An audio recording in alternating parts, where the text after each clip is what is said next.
For centuries, traditional business scaling was governed by physical gravity.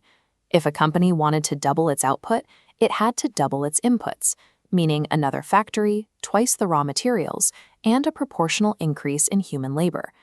In mature markets, products eventually become interchangeable.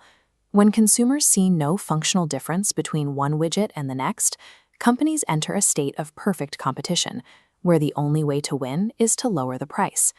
This constant undercutting causes profit margins to evaporate over time. As rivals match every price drop, the return on investment shrinks until there is little left to fund growth or innovation.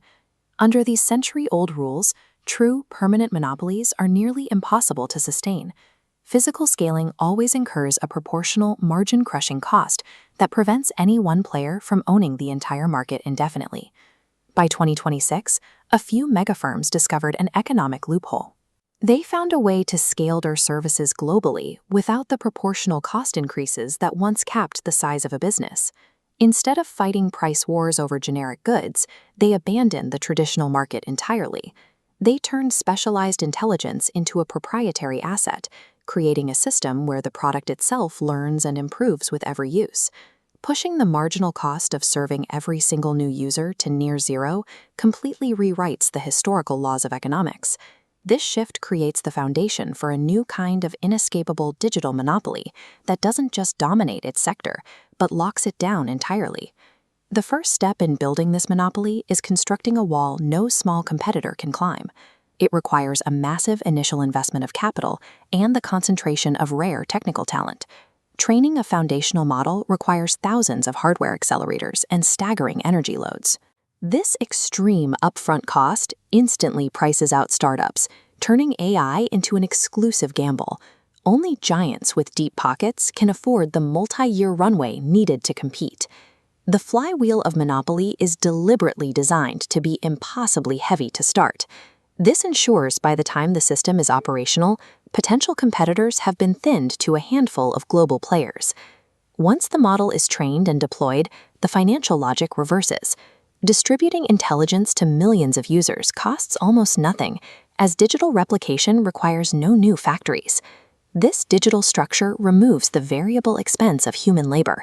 Salaries, benefits, and the time required for manual training vanish from the cost structure, allowing the business to grow without adding overhead. This is the era of infinite silicon labor. These AI systems function as a digital workforce, handling thousands of tasks simultaneously without fatigue or breaks. This allows for continuous cognitive output, diagnosing medical images at 3 a.m., drafting legal contracts in Tokyo, optimizing ad bids in New York. Relentless, zero-cost throughput transforms a fixed infrastructure investment into pure profit margin.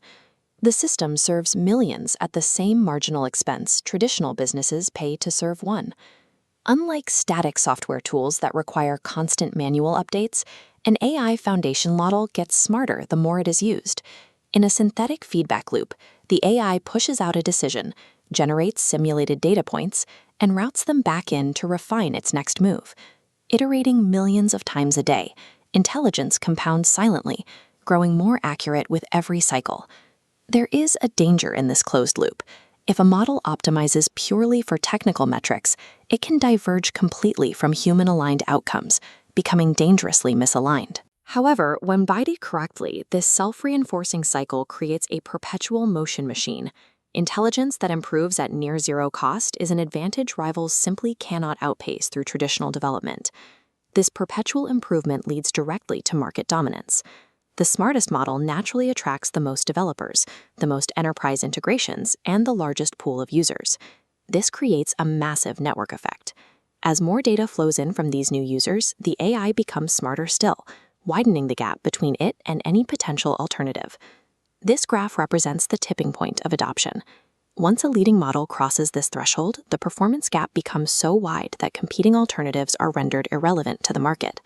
Rivals are structurally barred from high-value automated ecosystems.